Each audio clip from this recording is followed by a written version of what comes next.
Hi friends, self channel में तमाરું स्वागत है। आज આપણે જોઈશું એન્ડોક્રાઇન સિસ્ટમ્સની શરૂઆત કરી રહ્યા છે કે જે એક્ઝામ માટે બહુ જ ઉપયોગી છે અને દરેક સ્ટુડન્ટ માટે પણ બહુ ઉપયોગી છે। ચાહે જીએનએમ કરતા હોય, બીએસસી નર્સિંગ કરતા હોય, એએનએમ કરતા હોય, એમપીએડબ્લ્યુ કરતા હોય, આપણે ગુજરાતીમાં ડિટેલ્સમાં હું સમજાવીશ। જો એન્ડોક્રાઇન સિસ્ટમ એટલે શું થાય? અંતઃસ્રાવી ગ્રંથિ। એનું ગુજરાતી શું થાય? અંતઃસ્રાવી ગ્રંથિ। તો ભાઈ એન્ડોક્રાઇન સિસ્ટમ આજે આપણે શું ભણીશું? એન્ડોક્રાઇન સિસ્ટમ શું છે, ગ્લેન્ડ શું છે, હોર્મોન્સ શું છે, એ બધું આજે ડિટેલ્સમાં અભ્યાસ કરીશું। જો એન્ડોક્રાઇન સિસ્ટમ્સની અંદર શું શું ખાસ ઇમ્પોર્ટન્સ હોય જુઓ, એક hypothalamus, pineal gland, thyroid gland, pituitary gland, adrenal gland, pancreas, ovaries, બરાબર। એની અંદર ખાસ ટેસ્ટિસ જોવાના છે। આ આપણે ડિટેલ્સમાં આની અંદર ભણવાના છે, પેરાથાઇરોઇડ ગ્લેન્ડ્સ। ક્લિયર? ચલો શરૂઆત કરીએ કે ભાઈ એન્ડોક્રાઇન સિસ્ટમ શું છે કે જુદી જુદી ગ્રંથિઓ ભેગી મળી અને એન્ડોક્રાઇન સિસ્ટમ્સ બનતી હોય છે અને જેની અંદર ગ્લેન્ડ્સ આવેલી હોય છે। એ ગ્લેન્ડ શું કરે કે હોર્મોન્સ સિક્રિટ કરે અને આપણા હોર્મોન્સથી શું થાય કે આપણા બોડીના જે ફંક્શન્સ હોય એ ફંક્શન્સનું કંટ્રોલ થતું હોય છે, બરાબર। હવે ખાસ કરીને આપણે જે હોર્મોન ગ્લેન્ડના ભાગ આગળ જોઈએ કે જે ગ્લેન્ડ એન્ડોક્રાઇન અને એક્ઝોક્રાઇન, બરાબર। તો એન્ડોક્રાઇન આપણે ભણવાની છે કારણ કે આપણે એન્ડોક્રાઇન સિસ્ટમ ભણી રહ્યા છે। ક્લિયર? હવે હોર્મોન્સ આવશે। હોર્મોન્સ શું છે? એક કેમિકલ મેસેન્જર છે, બરાબર। એ શું કરશે? કેમિકલ મેસેન્જર છે હોર્મોન એટલે અંતઃસ્રાવ, બરાબર, કે જે આપણા બોડીનું કંટ્રોલ અને કોઓર્ડિનેશન્સ કરવાનું કામ કરશે। તો આપણા મગજમાં એવો વિચાર આવે કે ભાઈ આપણા બોડીનું કંટ્રોલ કોણ કરે છે? નર્વસ સિસ્ટમ કરે છે, બરાબર। તો નર્વસ સિસ્ટમ તો આપણા બોડીનું કંટ્રોલ કરે જ છે, એ પ્રાઇમરી છે, પ્રાઇમરી રોલ નર્વસ સિસ્ટમનો છે, જ્યારે સેકન્ડરી રોલ એન્ડોક્રાઇનનો છે। એ જેમ આપણે આગળ જોઈશું એમ હું તમને સમજાવતો જઈશ, બરાબર। ચાલો શરૂઆત કરી નાખીએ કે એન્ડોક્રાઇન સિસ્ટમની રચના એન્ડોક્રાઇન ગ્લેન્ડથી થયેલી હોય છે કે શરીરના વિવિધ ભાગોની અંદર આવેલી છે અને શરીરની બીજા કોઈ પણ સાથે જોડાણ વગર શરીરમાં દરેક જગ્યાએ ફેલાયેલી ગ્લેન્ડ છે। હવે એન્ડોક્રાઇનમાં જે સબસ્ટન્સનો સ્ત્રાવ થાય એને આપણે શું કહીએ છીએ? હોર્મોન્સ। મેં તમને અત્યારે સમજાવ્યું કે 3 પ્રકારની ગ્રંથિઓ આવેલી હોય છે, એક એન્ડોક્રાઇન, બીજું એક્ઝોક્રાઇન અને ત્રીજું મિક્સ, બરાબર। જો હોર્મોન્સ એ શું છે? કેમિકલ સબસ્ટન્સ છે જે મોટે ભાગે કેવો હોય છે? પ્રોટીન નેચરનો હોય છે। કેવો હોય છે? પ્રોટીન નેચરનો હોય છે અને જે સીધો ગ્લેન્ડમાં સિક્રિટ થાય। એટલે એન્ડોની અંદર શું હોય? એન્ડોની અંદર કે જે સ્ત્રાવ હોય સીધો ગ્રંથિની અંદર એટલે કે ગ્લેન્ડમાં સિક્રિટ થાય એને આપણે એન્ડોક્રાઇન કહીએ। એક્ઝોક્રાઇન એટલે કે ગ્લેન્ડની બહાર થાય એને આપણે શું કહીએ? એક્ઝોક્રાઇન કહીએ છીએ, બરાબર। જેના કારણે શું થાય? આપણા શરીરના બીજા સેલ્સ ઉપર ફિઝિયોલોજીકલ પણ કંટ્રોલ કરી શકીએ છીએ અને હોર્મોનને આપણે કેમિકલ મેસેન્જર પણ કહીએ છીએ, બરાબર। અને હોર્મોન શું કરે? આપણા શરીરની અંદર મહત્ત્વની ભૂમિકા ભજવે છે। જો શું કામ કરે છે? શરીરના ગ્રોથ અને ડેવલપમેન્ટમાં મદદ કરે। ગ્રોથ અને ડેવલપમેન્ટ માટે કયો આવશે? ગ્રોથ હોર્મોન આવશે। શરીરની અંદર જે આપણે ફૂડ લઈએ એનું યોગ્ય જગ્યાએ એબ્સોર્પ્શન્સ અને ડાયલેટેશન્સ કરવાની અંદર મદદ કરે। રિપ્રોડક્ટિવ ફંક્શન્સમાં મદદ કરે એટલે ખાસ કરીને ટેસ્ટિસમાં, બરાબર, એટ બર્થ ટાઈમ। પછી બોડીનું ફ્લુઇડ વોલ્યુમ્સ અને કમ્પોઝિશન્સનું નિયમન કરવાનું કામ પણ કોણ કરે છે? હોર્મોન્સ કરે છે। જો હોર્મોન્સના ક્લાસિફિકેશન જુઓ, હું એટલું મટીરિયલ્સ તમારા માટે સરસ લાવું છું કે તમારે કોઈ બુક વાંચવાની જરૂર નહીં પડે। હોર્મોનનું કેમિકલ નેચરના આધારે આપણે મુખ્ય 3 પ્રકારો એના પાડીએ છીએ, સ્ટીરોઇડ હોર્મોન્સ, પ્રોટીન અને પોલીપેપ્ટાઇડ હોર્મોન્સ અને એમિનો એસિડ ડેરિવેટિવ્સ હોર્મોન્સ, કે જે કોમ્પિટિટિવ એક્ઝામની અંદર પણ પૂછાય છે। જો સ્ટીરોઇડ હોર્મોન્સ, આ હોર્મોન શું કરે? કોલેસ્ટ્રોલમાંથી બને, બરાબર, અને આને સ્ટીરોઇડ હોર્મોન કહેવામાં આવે છે। આના એક્ઝામ્પલ જોઈ લો, એક્ઝામમાં પૂછી શકે કોર્ટિકોસ્ટીરોઇડ, સેક્સ હોર્મોન અને મિનરલોકોર્ટિકોઇડ, આ 3 કેવા છે? સ્ટીરોઇડ હોર્મોનના ઉદાહરણ છે। ક્લિયર?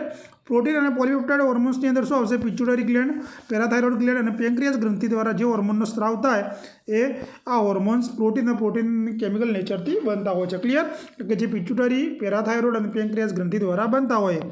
થર્ડ, એમિનો એસિડ ડેરિવેટિવ્સની અંદર શું આવશે? આ પ્રકારના હોર્મોન્સ થાઇરોસિન અને એમિનો એસિડ પરથી બનાવવામાં આવે છે, એટલે થાઇરોઇડ હોર્મોન અને એડ્રીનલ મેડ્યુલરી હોર્મોન્સ આનું ઉદાહરણ છે। થાઇરોઇડ અને એડ્રીનલ મેડ્યુલરી હોર્મોન્સ। ક્લિયર? હવે આપણે ઇમ્પોર્ટન્સ હાઇપોથેલેમસ ગ્લેન્ડ આપણે આકૃતિ સમજીશું કે હાઇપોથેલેમસ ગ્લેન્ડ નર્વસ સિસ્ટમમાં અને એન્ડોક્રાઇન સિસ્ટમમાં રેગ્યુલેટરી સેન્ટર છે। મેં તમને આગળ વાત કરી કે નર્વસ સિસ્ટમ આપણા બોડીનું પ્રાઇમરી કંટ્રોલ કરે, જ્યારે એન્ડોક્રાઇન સિસ્ટમ આપણા શરીરની અંદર સેકન્ડરી કામ કરે છે અને એમાં બંનેનું જે હેન્ડલિંગ કરે છે કોણ કરે છે? હાઇપોથેલેમસ કરે છે। ક્લિયર? અને બંને વચ્ચે ખાસ કરીને લિંક પેદા કરે છે અને માસ્ટર ગ્લેન્ડ તરીકે આપણે કોને ઓળખીએ છીએ? પિટ્યુટરી, માસ્ટર ગ્લેન્ડ હાઇપોથેલેમસ, બરાબર। હાઇપોથેલેમસ ગ્લેન્ડ લખાઈ ગયું છે, બરાબર। હાઇપોથેલેમસને આપણે ઓળખીએ છીએ। યાદ રાખજો, માસ્ટર પૂછે તો હાઇપોથેલેમસ ખાલી માસ્ટર ઓફ ગ્લેન્ડ પૂછે તો પિટ્યુટરી આવશે। આ બંનેમાં કન્ફ્યુઝન ના થતા, કન્ફ્યુઝનવાળું છે, એક્ઝામમાં પૂછાયેલું છે।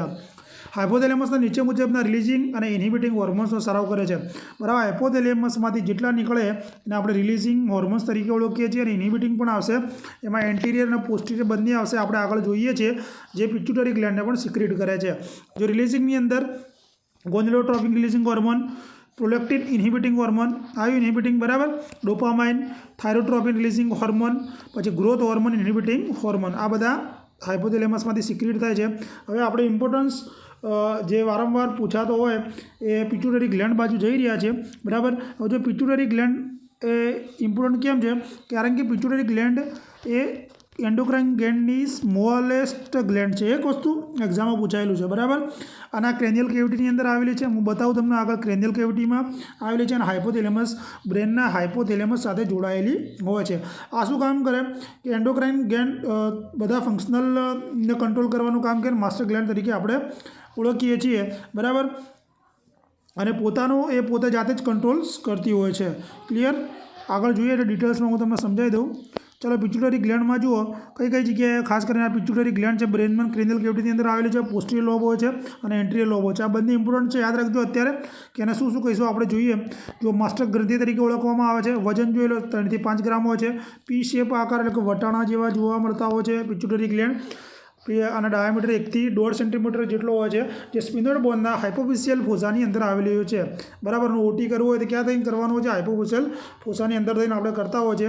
અને હાઇપોથેલેમસની નીચે આવેલી છે, જેનો આકાર રંગ કેવો હોય છે? થોડો પિંક કલરનું તમને જોવા મળતું હોય છે. હવે જો એનાટોમિકલી અને ફંક્શનલી વાત કરીએ પિટ્યુટરી ગ્લેન્ડની, તો 2 લોબ પડતા હોય છે. જો એના આ એક્ઝામમાં પૂછાયેલું છે. પિટ્યુટરીના પાછળના ભાગના આપણે ન્યુરો હાઇપોફિસિસ અથવા પોસ્ટિરિયર કહીએ, બરાબર. અને એન્ટિરિયર પિટ્યુટરી ગ્લેન્ડને આપણે શું કહીએ છીએ? એડિનો હાઇપોફિસિસ તરીકે ઓળખાય છે, જે 7 હોર્મોન સિક્રેટ કરે છે એન્ટિરિયર, બરાબર. કયા કયા કરે છે? જો ગ્રોથ હોર્મોન સમજી લો. જો હાઇપોથેલેમસમાંથી આવશે, બરાબર. એન્ટિરિયર પિટ્યુટરી અને પોસ્ટિરિયર પિટ્યુટરીમાંથી ઓક્સિટોસિન અને વાસોપ્રેસિન. આ આકૃતિ તમને બતાવી છે કે કયા કયા હોર્મોન્સ આ રીતે સિક્રેટ થતા હોય છે, બરાબર. હવે જો ગ્રોથ હોર્મોન શું કરશે? પોલીપેપ્ટાઇડ હોર્મોન્સ છે કે જે પિટ્યુટરી ગ્લેન્ડના સોમેટોટ્રોપ સેલ દ્વારા હોર્મોન ઉત્પાદન. કોના દ્વારા ઉત્પન્ન થાય? પિટ્યુટરી ગ્લેન્ડના સોમેટોટ્રોપ સેલ્સ દ્વારા ગ્રોથ હોર્મોન્સનું ઉત્પાદન થાય છે, જેને સોમેટોસ્ટેટિન હોર્મોન તરીકે ઓળખવામાં આવે છે, જેનું બીજું નામ છે, બરાબર. યાદ રાખજો. અને ઉત્પાદન કેટલો સિક્રેટ થાય છે? ઉત્પન્ન થાય છે તો 0.2 થી 10 મિલીગ્રામ પર ડે એડલ્ટની અંદર આ ઉત્પન્ન થાય છે. એટલે પોલીપેપ્ટાઇડ હોર્મોન્સ છે પિટ્યુટરી ગ્લેન્ડના સોમેટોટ્રોપ સેલ્સ દ્વારા ગ્રોથ હોર્મોન ઉત્પન્ન થાય છે, જેથી આપણે એને સોમેટોસ્ટેટિન હોર્મોન્સ તરીકે ઓળખીએ છીએ. એક્ઝામમાં પૂછાયેલું છે. ગ્રોથ હોર્મોન કાર્ય શું કરશે? જો ગ્રોથ હોર્મોન હાઇપોથેલેમસ અને ઇન્સ્યુલિન દ્વારા કંટ્રોલ સિક્રેટ થાય છે. ક્લિયર? ઇન્સ્યુલિન અને હાઇપોથેલેમસ દ્વારા સિક્રેટ થાય છે. એટલે આપણા ટિશ્યુ દરેક જગ્યાએ જે ઇન્સ્યુલિન ગ્રોથ ફેક્ટર આવેલા હોય છે એ આપણા બોડીના ગ્રોથને સ્ટિમ્યુલેટ કરવાની અંદર મહત્ત્વનો ભાગ પણ ભજવે છે. ઇન્સ્યુલિન જે ગ્રોથ ફેક્ટર હોય અને જુદી જુદી કામગીરી પણ કરતા હોય છે, જેમ કે સેલ ગ્રોથનું સ્ટિમ્યુલેશન્સ કરવું, બરાબર. પ્રોલિફરેશન્સની અંદર ખાસ કરીને પ્રોલિફરેશન્સ કઈ જગ્યાએ કરશે? કે એમ્બ્રિયોની અંદર ડેવલપમેન્ટની અંદર અને નિયોનેટની અંદર પ્રોલિફરેશન્સનો મહત્ત્વનો ભાગ પણ ભજવે છે, ગ્રોથ હોર્મોન ભજવે છે. ક્લિયર? જો એક્ઝામમાં પૂછાયેલો ક્વેશ્ચન્સ કે જો બાળકોમાં ગ્રોથ હોર્મોનની ઉણપ જોવા મળે તો જેને આપણે ડ્વાર્ફિઝમ્સ કહીએ છીએ, બરાબર. ડ્વાર્ફિઝમના સાઇન સિમ્ટમ્સ જોઈ લો. લાર્જ આ એડલ્ટની અંદર આવશે ને આ ચાઇલ્ડની અંદર. તો આપણે બાળકની વાત કરીએ છીએ, બરાબર. તો જુઓ, લાર્જ હેડ, ફ્લેટ નેઝલ બ્રિજ જોવા મળે, શોર્ટ લિમ્બ જોવા મળે, વાઇડ હેન્ડ જોવા મળે. ક્લિયર? આ બાળકની અંદર. અને એડલ્ટની અંદર એક્રોમેગાલી કહેવાય ને. શરીરમાં જીએચનું વધુ પડતું સ્ત્રાવ થઈ જાય તો જીઆન્ટિઝમ્સ મોસ્ટ આઈએમપી છે. યાદ રાખજો, વધુ પડતો જીએચનો સ્ત્રાવ થઈને આપણે શું કહીએ છીએ? જીઆન્ટિઝમ તરીકે ઓળખીએ છીએ. જીઆન્ટિઝમમાં શું થાય? રેપિડ ગ્રોથ જોવા મળે. એથી જુઓ, બરાબર. એક્સેસ જીએચના કારણે રેપિડ ગ્રોથ જોવા મળતો હોય છે. Number 2, thyroid stimulating hormone. Thyroid stimulating hormone શું કરશે? જુઓ, હાઇપોથેલેમસમાંથી થાઇરોઇડ સ્ટિમ્યુલેટિંગ હોર્મોન સિક્રેટ થશે, પિટ્યુટરી ગ્લેન્ડ પર આવશે અને TSH પર વર્ક કરશે. TSH થાઇરોઇડ પર વર્ક કરશે. એમાં T3, T4 અને કેલ્સિટોનિન સ્ત્રાવ કરશે, બરાબર. આ યાદ રાખજો ખાસ. આ નામ પૂછાય છે કે T3નું નામ શું છે? ટ્રાઇઆયોડોથાઇરોનિન હોર્મોન. અને T4નું પૂછાય છે થાઇરોક્સિન હોર્મોન, બરાબર. અને TSHનું થાઇરોઇડ સ્ટિમ્યુલેટિંગ હોર્મોન. આ આકૃતિ યાદ રાખજો એટલે તમને ઇઝીલી યાદ રહી જાય. જો પિટ્યુટરી ગ્લેન્ડના ટ્રોફિસ કોષો દ્વારા ઉત્પન્ન થાય છે, બરાબર. અને TSH થાઇરોઇડ ગ્રંથિની ગ્લેન્ડની એક્ટિવિટીને ઉત્તેજિત કરે છે. જે થાઇરોઇડ ગ્લેન્ડ હોય એને એક્ટિવેટ કરવા માટે TSH જરૂરી છે. અને પછી થાઇરોઇડ હોર્મોન સ્ત્રાવ કરે છે. એમાંથી કયા T3, T4 અને કેલ્સિટોનિન સ્ત્રાવ થાય છે. ACTH નું નામ ઘણીવાર એક્ઝામમાં પૂછાયેલું છે. એડિનોકોર્ટિકોટ્રોપિક હોર્મોન, યાદ રાખજો, મોસ્ટ IMP છે. જો આ પણ શું થાય, હાઇપોથેલેમસમાંથી ઉત્પન્ન થાય, પછી એન્ટ્રીયલ લોબમાં આવશે, એન્ટ્રીયલ લોબમાંથી ACTH આવશે, જે એડ્રીનાલિન ગ્લેન્ડ પર વર્ક કરશે. અને એડ્રીનાલિન ગ્લેન્ડ શું પ્રોડ્યુસ કરે છે? આપણા કોર્ટિઝોલ, એન્ડ્રોજન્સ અને આલ્ડોસ્ટેરોન્સ, બરાબર, સિગ્નલ એડ્રીનાલિન મોકલશે. એટલે ACTH આપણા જે કોર્ટેક્સનો ભાગ હોય ત્યાં વર્ક કરે છે. જો આની અંદર હાઇપોથેલેમસમાંથી ઉત્પન્ન થતા કોર્ટિકોટ્રોપિક રિલીઝિંગ હોર્મોન, એનું સિક્રેશન અને સિન્થેસિસ અને કંટ્રોલ આના દ્વારા થતું હોય છે, બરાબર. ACTH એડ્રિનલ કોર્ટેક્સની સાથે સાથે કોલેસ્ટ્રોલ અને સ્ટીરોઇડના કન્સ્ટ્રક્શન્સની અંદર પણ કોન્સન્ટ્રેશનની અંદર વધારો કરે છે. હવે ACTHનું લેવલ એક્ઝામમાં પૂછેલું સવારના સમયે વધારે હોય છે, મિડ નાઇટની અંદર સૌથી નીચું જોવા મળે છે. તમને એવું પૂછે ભાઈ ACTHનું લેવલ આ પૂછાયેલો ક્વેશ્ચન છે, સૌથી વધારે ક્યારે જોવા મળે છે? તો મોર્નિંગની અંદર, મધ્યરાત્રિની અંદર સૌથી નીચું જોવા મળે છે. પ્રોલેક્ટિન હોર્મોન જો હાઇપોથેલેમસમાંથી સિક્રેટ થઈ અને હાઇપોફિઝિસ ઉપર, એટલે જ્યારે પ્રોલેક્ટિન એક્ટિવેટ થશે એટલે FSH અને LH ઘટશે, બરાબર, એના એવ્યુલેશન્સ થશે. અને મિલ્ક સિક્રેશન્સ માટે પ્રોલેક્ટિન આપણે જવાબદાર છે. ક્લિયર? જો આ હોર્મોનને લેક્ટોટ્રોપ કોષો દ્વારા ઉત્પન્ન થાય છે. કયા? લેક્ટોટ્રોપ કોષો દ્વારા ઉત્પન્ન થાય છે. આના હોર્મોન્સ પ્રેગ્નન્સી અને ચાઇલ્ડ બર્થ પછી મેમરી ગ્લેન્ડના સિક્રેશન્સને સ્ટિમ્યુલેટ કરે છે, જેના કારણે બ્રેસ્ટ મિલ્ક આવે છે, બરાબર. પછી બ્રેસ્ટ સકિંગથી બચ્ચું જેટલું સકિંગ કરશે એટલું પ્રોલેક્ટિન હોર્મોન સિક્રેટ થશે. ક્લિયર? અને ફિમેલમાં પ્રોલેક્ટિન હોર્મોનનું હાઇપર સિક્રેશન્સ થાય તો એમિન્યુરિયા થવાનું કારણ બને છે, યાદ રાખજો. ક્લિયર? એમિન્યુરિયા થવાનું કારણ પ્રોલેક્ટિન વધુ પડતું સ્ત્રાવ થાય તો. બાકી પ્રોલેક્ટિન નોર્મલ હોય તો ક્યાં ઇફેક્ટ કરશે? મેમરી ગ્લેન્ડ ઉપર, જેના કારણે પ્રોલેક્ટિનના કારણે બ્રેસ્ટ ઇજેક્શન થાય છે. Clear? FSH follicle stimulation hormone જુઓ, હાઇપોથેલેમસ પિટ્યુટરીમાં આવશે, પછી એ વુમેનની અંદર ઓવરી પર કામ કરશે અને મેલની અંદર ટેસ્ટિસ પર કામ કરશે. એટલે આકૃતિ જોઈ લો, તમને વધારે ખ્યાલ આવી જાય.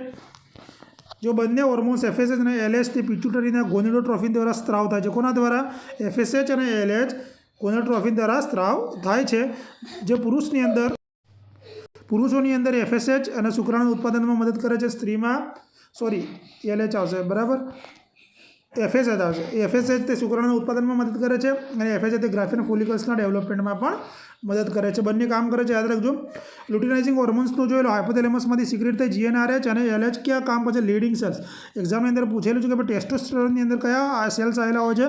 લીડિંગ સેલ્સ, બરાબર, જે સ્પર્મેટોજિનોસિસની ક્રિયા કરવા માટે જવાબદાર છે. ક્લિયર? યાદ રાખજો, સ્પર્મેટોજિનોસિસ માટે કયા સેલ્સ આવશે? Leydig cells.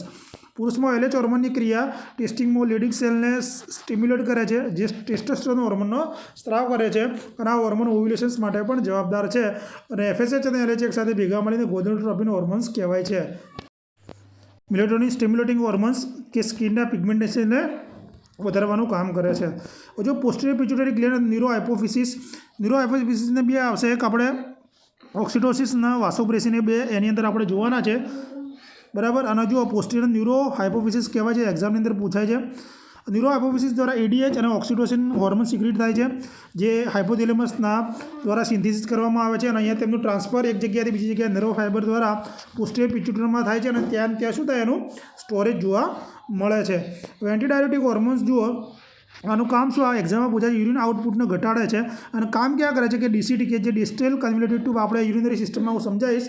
અને કિડનીમાં જે કલેક્ટિંગ ડક્ટ હોય એના પર કામ કરે છે, જે શું કરે છે? વોટરનું રીએબ્સોર્પ્શન કરશે. અને જે ગ્લોમેરુલા હોય એની ફિલ્ટ્રેશન્સનું કામ કોણ કરશે? આ કરશે. EDH કામ કરે છે, વોટર રીએબ્સોર્પ્શન કરશે અને ગ્લોમેરુલા ફિલ્ટ્રેશન્સ કરે છે. DCT અને કલેક્ટિંગ ડક્ટ ઉપર કામ કરે છે. તો આલ્કોહોલ શું કરશે? EDHના સ્ત્રાવને અટકાવે છે, એટલે યુરિન આઉટપુટ વધારે છે. ક્લિયર? એટલે ADH વાઝોકોન્સ્ટ્રિક્શનનું પણ કારણ બને છે, જેના કારણે આપણે વાઝોપ્રેસિન્સ તરીકે ઓળખીએ છીએ. ક્લિયર થઈ ગયું? વાઝોપ્રેસિન્સનું DCT ઉપર અને કલેક્ટિંગ ડક્ટ ઉપર કામ કરે છે. ઓક્સિટોસિન બહુ જ ઇમ્પોર્ટન્ટ છે કે ચાઇલ્ડ બર્થ દરમિયાન પછી ટાર્ગેટ ટિશ્યુને સ્ટિમ્યુલેટ કરે છે, જે બ્રેસ્ટના આપણા લેક્ટિંગ સેલ ઉપર શું કરે? ઓક્સિટોસિન ઇન્ક્રીઝ થાય છે અને પોસ્ટિરિયર પિટ્યુટરી દ્વારા સિક્રેટ કરવામાં આવે છે, જે એના પછી બ્લડ સ્ટ્રીમમાં ભળે છે. અને યુટ્રાઇન અને સર્વિક્સના કોન્ટ્રાક્શન્સ માટે પણ ઓક્સિટોસિન બહુ જ અગત્યનો છે. જો એનું સિક્રેશન જો ઓક્સિટોસિનનું સિન્થેસિસ ક્યાં થાય? હાઇપોથેલેમસમાં થાય. પછી ઓક્સિટોસિન આવશે, જે પોસ્ટિરિયર પિટ્યુટરીની મારફતે શું થાય? યુટ્રસ ઉપર યુટ્રસ કોન્ટ્રાક્શન્સ કરશે. અને માયોએપિથેલિયલ સેલના કારણે મિલ્ક ઇજેક્શન્સની અંદર કોણ કામ કરશે? ઓક્સિટોસિન કામ કરશે. ક્લિયર? હવે જોઈએ કાલ સેકન્ડ પાર્ટ. વિડીયો ગમે તો લાઇક શેર જરૂર કરજો. ચેનલ પર પહેલી વાર આ તો સબસ્ક્રાઈબ કરવાનું ભૂલતા નહીં, જેથી તમને આવું ઇમ્પોર્ટન્સ મટીરિયલ હું તમારા માટે ગુજરાતીમાં લેતો આવું. વિડીયો જોવા માટે બધાનો આભાર. Thank you.